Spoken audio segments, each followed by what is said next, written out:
they can be tailored to be more exciting and inviting.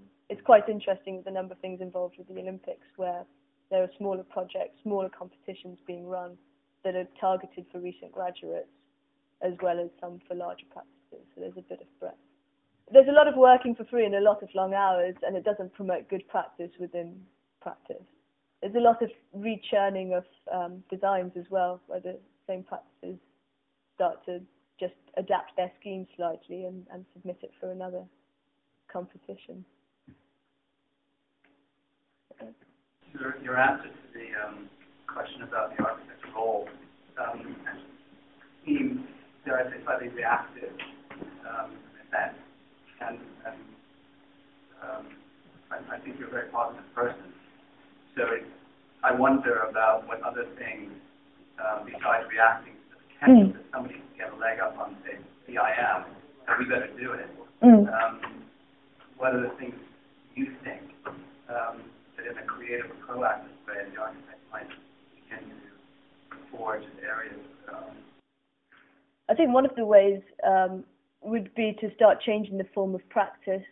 I think rather than seeing a strict architecture practice, is to actually start accommodating other aspects such as graphic design, interior design, be it, I'm trying to think off the top of my head, something completely unrelated, and try and work to bring all those things together so that we can offer clients a lot more than just the strict architect's role.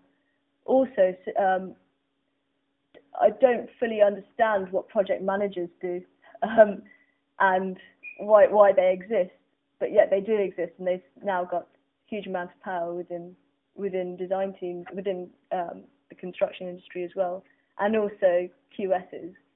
And maybe there's something more about accepting the fact that the design role is key and fundamental to everything we do, but it shouldn't be the only marker for what we do.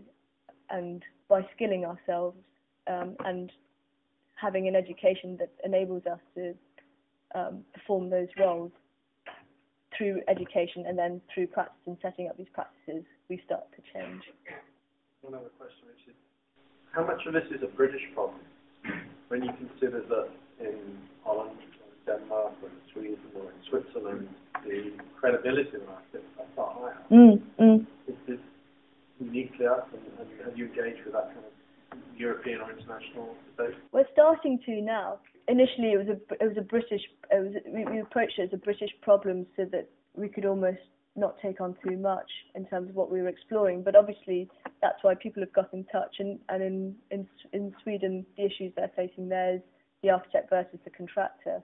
And there is that respect factor, but there's also the idea of the protection of function versus the protection of title, and how architects are then respected.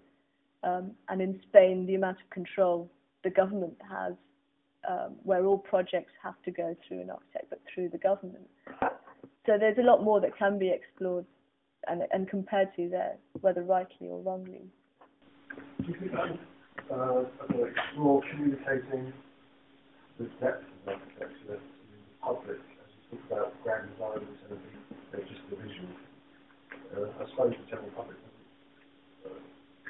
doesn't take on what architecture do in terms of depth. How would you put that across? Yeah, I mean, that is a big issue. I think also I was talking with a friend of mine just a couple of weeks ago about the number of newspaper articles or media articles there are about new buildings being built and opening to the public buildings that very rarely mention the architect and very rarely give credit to the architect behind those projects, unless it's Zaha or Richard Rogers. And I think there is this public perception that beyond the scale of residential projects, then there's this grey area as to what the architect really does and the influence they can have in procuring a building.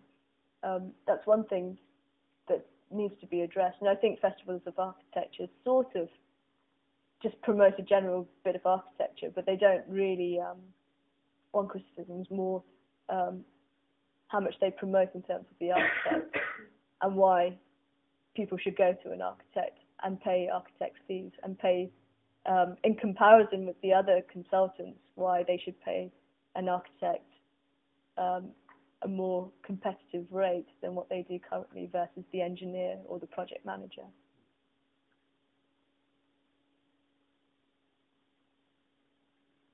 Okay, can I suggest what we do now is we hand out a postcard and you have a look at them, and any of you want to come back and talk with Alison later, maybe you'll already have something on the postcard so we can begin the discussion that way. So we will start handing these around, yeah? Yeah, great. And can we give a very warm thank you to Alison?